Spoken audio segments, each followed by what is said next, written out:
The topic for today's webinar is using data for action, not just insight. My name is Jake Toohey. I'm joined by Mike Kovac, colleague of mine. We're both senior digital consultants at Adage. I'll be your co-host this morning. So to jump right into it, in today's day and age, we hear so much about using data and how to best leverage your data. And the first thing we wanted to do was to talk about some different types of data that are being used by associations. And you've got membership data, website data, how much members are engaging with you. Of course, there's data from your store or your e-commerce site. Call centers and customer service, they're really a great source of data for members and finding out their pain points, and maybe even some points of friction in their engagement with your association. Finally, you get events and how attendees are spending time at sessions, and then things like education and certifications that are important aspects of your association. So, understanding what types of data most associations are collecting today, let's talk about how we can apply that to your website and more specifically web design. So, to be able to make the best decisions, we're going to talk a lot about this today. You need to look at both qualitative and quantitative data to help shape your roadmap for the future. Starting with qualitative, what this is data that describes but can't necessarily be measured. So an example of this could be feedback that you're getting from members as you're engaging with them, or as Jake mentioned, even points of friction when they're making a call to your call centers. Quantitative, on the other hand, is data that we can measure. So a couple examples of this could be, your most popular e-commerce product, or taking a look at your Google Analytics to see where people are clicking most often when they come to your homepage, for example. So when we're talking about qualitative data, we're really focusing, like Mike just said, on focusing on the feedback from your members. And a lot of places think that they know what's most important to their members. So like leadership thinks they know. Internally, we think we know that, but sometimes we don't bother to even ask them. So these are some types of sentiments that we hear when we sit down and actually talk to members and internal staff. So things like, we need to improve our navigation, present relevant content to that specific reader because our bounce rate's too high. Another thing we've heard is, I've learned that Google is faster and easier to use than our website, which, I mean, this is not great. You have people that are willing to get potentially bad information from less credible sources just because it's easier and not that it's good. So as I mentioned before, one of the ways that we're collecting qualitative data is to look at things like Google Analytics or any other analytical tools you might have set up. So I'm just going to run through a couple examples here to show you, again, looking at specific data types that we can then use to take action. So the first one's pretty obvious. How are people getting to your site? Are they searching for it? Are they coming to your site directly? Are they coming from a referral site such as your careers page? How are they getting there? And then after we understand how people are coming to your site, what sections are they navigating to most often? And we want to make sure that we're verifying as far as the sections that people are hitting are actually the ones that are able to bring them the most value as a member. And then again, this happens quite often. How are people getting to your site? The trend continues to go more and more towards mobile devices, as everyone is probably well aware. So what does that experience look like? What does yours look like? If you look at your own mobile versus desktop, are people still using desktop more than mobile just because your site isn't mobile friendly or responsive? These are the types of questions that we can ask ourselves, again, looking at the analytics to then be able to take action from there. And next, taking a look at content. So we want to make sure that the content that people are interacting with are the ones that are, again, bringing them the most value. So is this aligning with the journey that we've set out for a member as they're coming to the site? And if not, what can we do? And we'll get into this in a little bit as far as from a design perspective to help create that path that's ideal for them, again, putting member engagement at the forefront.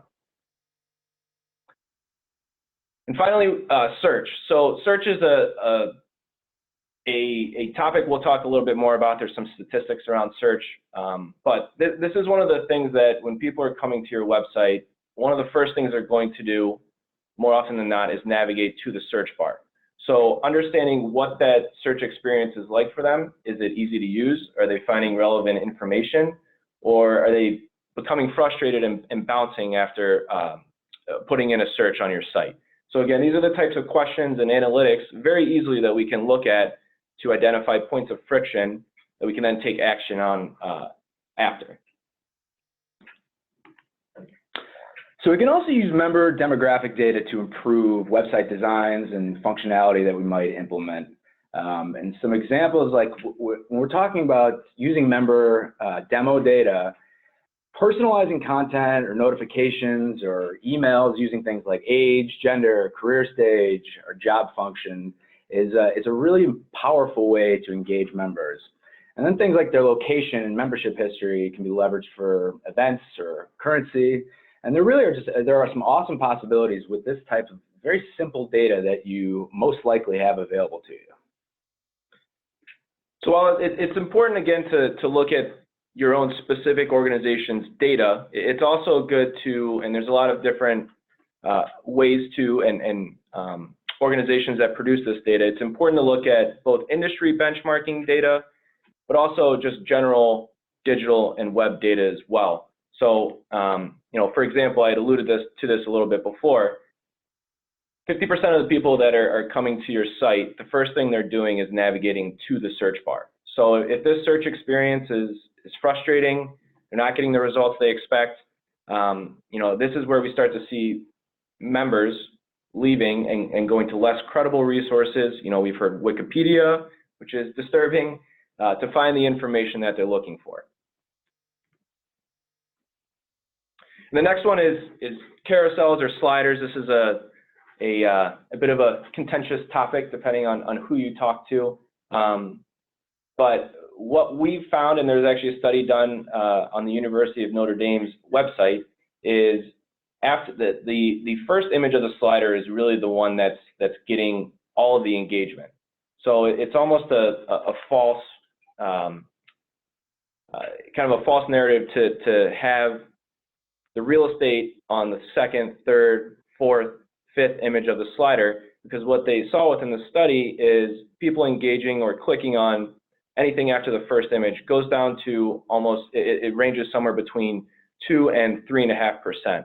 So if you're not necessarily that first image on the carousel, you're not really getting that same real estate as everyone else. So there's different ways that we can handle that. As Jake kind of mentioned, using things like personalization on the website to not have to use a slider is one way that we've seen people do that in the past. But there's other specific design decisions that you can make to still have that prominent above the fold message that you're trying to send without having to do it within a carousel or a slider. And then back to the mobile experience, right? This is kind of the expectation of today's world. If I'm not able to, come to your site, have an easy experience, whether I'm on my phone, on the go, I'm on a tablet, right? These are kind of just the status quo expectations of today. I'm going to be less likely to engage with the organization just based on that experience itself. And you can see that from the statistic here. And then this next piece as well, again, people don't want to spend a lot of time filling out lengthy forms. I think I actually saw Sherry's post about this in LinkedIn yesterday, where she became frustrated and bounced from joining an organization herself because that experience was too difficult. It wasn't seamless, and they were asking for too much information to be able to get them to do what you want them to do, which is sign up and become a member. So now we want to talk about some more advanced analytics you can use to make quick but powerful upgrades to your website design. Anybody that was at the Leading Innovation Summit may have already seen this and might look familiar, but this is a representation of one of our client sites when we got first engaged with them. And one of the first things you notice, Mike just talked about this. So the banner carousel, they had one of those, and as you'll see in a minute, it was not receiving, it wasn't getting a lot of clicks. And then you'll see down at the bottom here, this survey. It's a great way, and there's some tools you can use to just quickly engage with members. I mean, a simple question like, are you finding what you're looking for? That can tell us a whole lot about the usability of the site, and just gathering that kind of simple data can be very helpful. So the other thing they had was just kind of these big boxy things and some imagery over on the front of the page, right in front of your eyes. You're not going to get a lot of clicks there. There's just some more examples as you went down the page. A lot of content, very wordy, but so there's boxes with all this content, not getting a lot of engagement. But what we do see when we go down to the bottom, this is a pretty simple and familiar looking footer, and people are comfortable with that kind of thing. So when we look at putting a heat map, and this is where we drop a heat map on this, and we can see, and I'll blow this up in a second, but where all these clicks are coming. So all these big boxy areas, we're getting little to no clicks, and then if you see the top navigation here is getting a lot of clicks. You can see the search bar is getting quite a few clicks, but as we go down, not a whole lot going on. But you do get some valuable data where the resources in this yellow section in the middle, this is some data that people are actually engaging with. So as we keep going down, it's a similar story, but at the footer, that's where a lot of people are going. And so this is just a high-level overview of where all these clicks are coming. So a lot in the top nav, not a lot in the middle of the page, and then down at the bottom there is much more engagement. So let's just blow that up for you a little bit. So when we redesigned the site, we made some significant changes really quickly. We were able to just make just kind of a facelift for the site. And when I show you these, what we focused on, and I'll show maybe I'll call these out in a little bit, but we made a bigger search bar. You see some like quick links, less wordy, but the content that we want them to see is going to be right in front of their eyes so that they are more likely to engage with it. So that's what I just talked about. The top nav and the footer, we keep those the same because they're getting a lot of clicks. But as you move over to kind of these calls to action, we added many more calls of action, some different coloring, and that's going to improve engagement significantly. Made the search bar much more prominent. We know that people are going to the search bar. Almost half the people that go to the page are going to end up writing the search almost immediately. So then understanding like news was something that was getting a lot of clicks. So we wanted that to be kind of top front level. And then when we saw the pages that other people were engaging with but weren't really finding very easily, we added these quick links. So these are the things that people are looking for, maybe weren't finding on the old design. So implement that change right there. So then some org policy, things like health initiatives, they get much more real estate. Those are important to members. And you can see just some of the results from some, 2 weeks worth of changes. Increased search queries by 240%, decreased customer service calls, page views was up 120%, and then double the time on the site. So just a quick 3 things again that we can kind of take away from this and what we've talked about here today. Again, you have to be able to marry these two together. So you can have qualitative feedback. As we talked about before, I found that Google was faster, easier to use than the website, and combining that with actual facts. Because if you do one without the other, there's a chance that you're missing a piece of the puzzle there. So marrying these two together is very important as we're going through and making some of the design decisions to make sure that we're going to see the results as you saw on the previous page there. And from a qualitative standpoint, again, engage with your members. Make sure that you have a cadence set up with them to talk to them regularly, find points of friction that they have, and help to identify how you can then leverage the website itself to help solve some of those problems for them. And then some of the tools that we talked about here today, things like heat mapping, being able to record someone's session, surveys, like are you finding what you're looking for, yes or no? There's a lot of tools out there today that do just that. Here's some examples here. Obviously, leveraging Google Analytics is very important, and knowing where to look in that data to find areas that can then be improved on the website. again, this is kind of help marrying these two stories together to help give us the best chance for the future in creating success with the site itself. And then finally, when you're looking at where to start, everyone may not be ready to redesign their whole website at any point in time, right? So it's looking to find different areas where you can make a high impact on a specific section of the site very quickly. So what we often do and what you're seeing here is looking at traffic versus engagement. So what pages or what sections of the site have the highest traffic, then also from there have the highest bounce rate as well. So what we can take from that information is that, people are coming there, but they may not be finding what they're looking for, or there may not be a clear next step or call to action on that specific section of the website.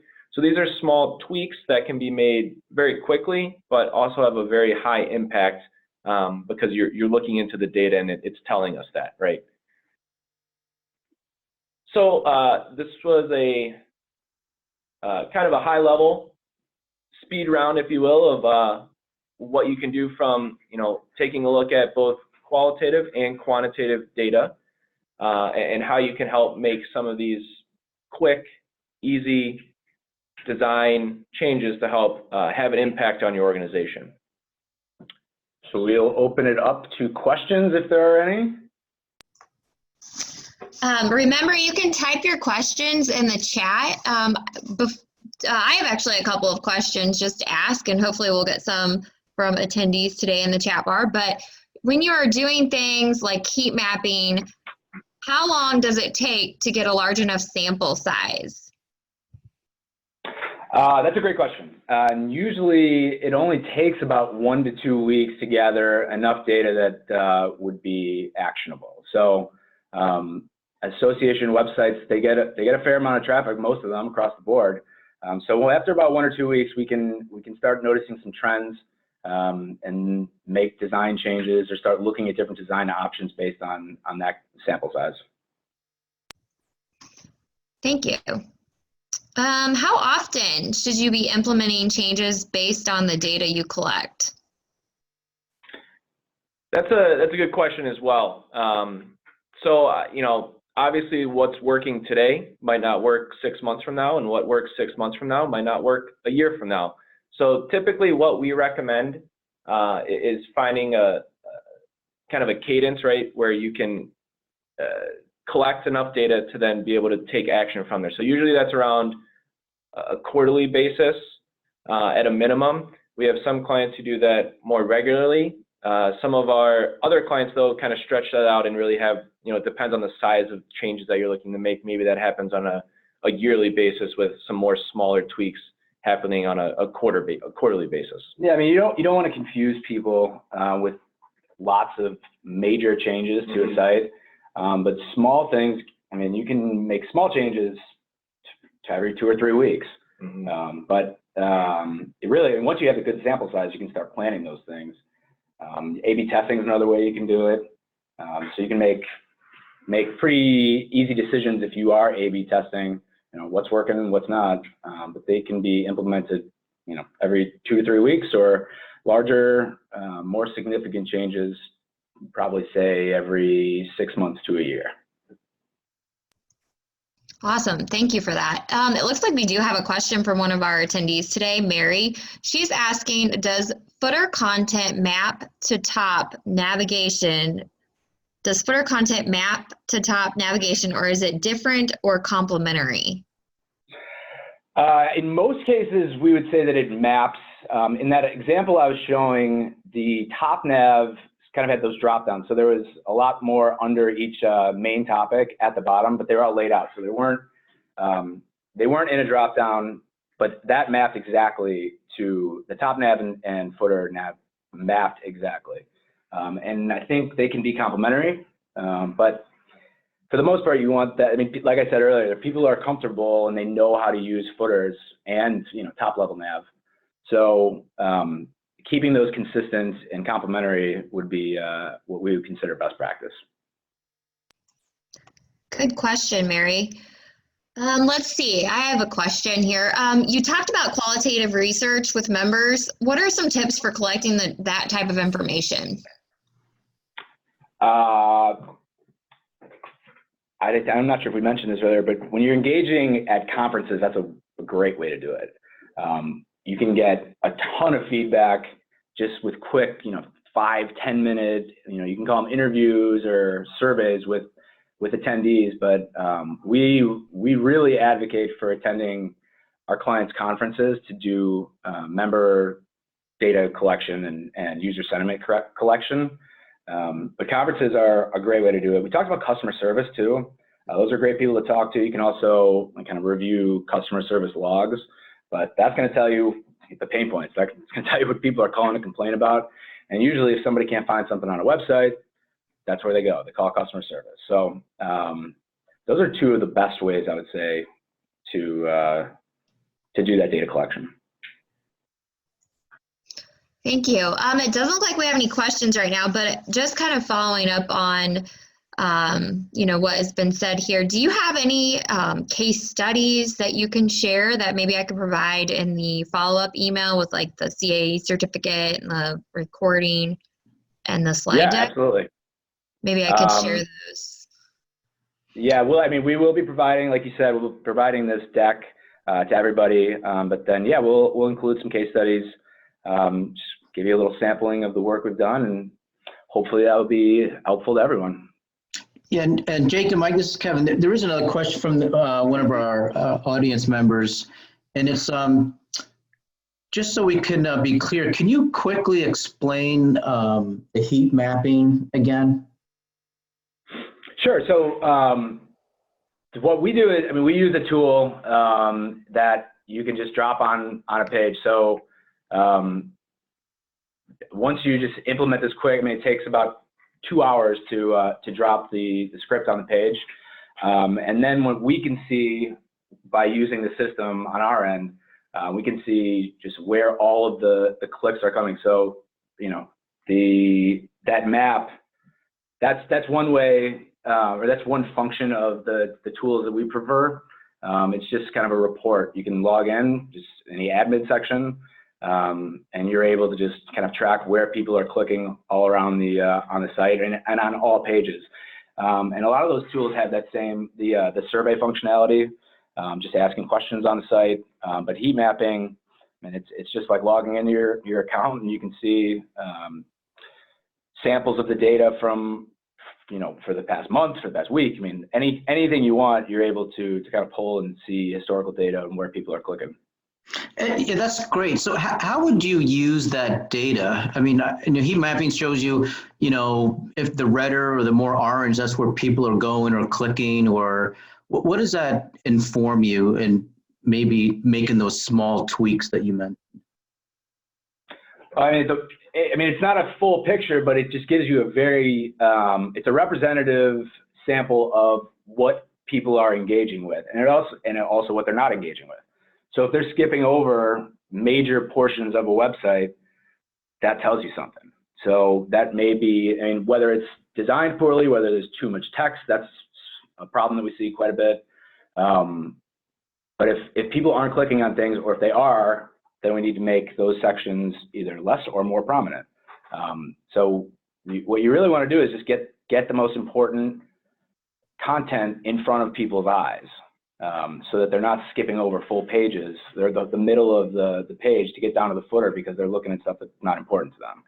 Yeah, and I think too, if you're hearing from your members, well, I can't figure out, or I can't find how to register for continuing education or those types of events, and you look on your site and it's pretty clear on the homepage where it's at, and so again, you're taking the qualitative data of what you're hearing from members and combining it with the quantitative data that people aren't actually clicking on that section.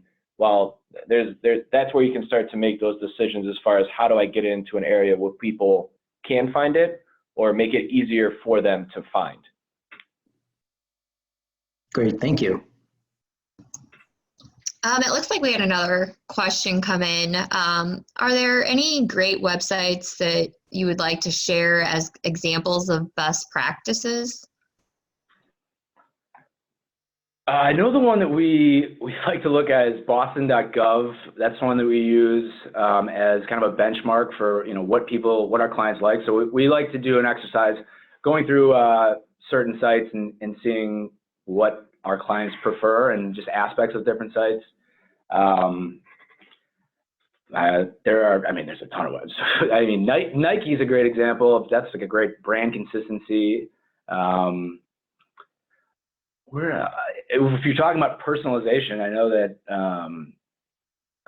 we talk about ESPN.com is one that really personalizes content based on the time of year, and that's different because there's so much content on that. But that's even more important. I mean, that's not so unlike associations. We talk about associations being like content factories. So thousands and thousands and thousands of pieces of content. You have to give people what they're looking for and what's most important to them. But that's a good example of how you can have tons of content, but then putting it in front of people's eyes and they'll engage with it more.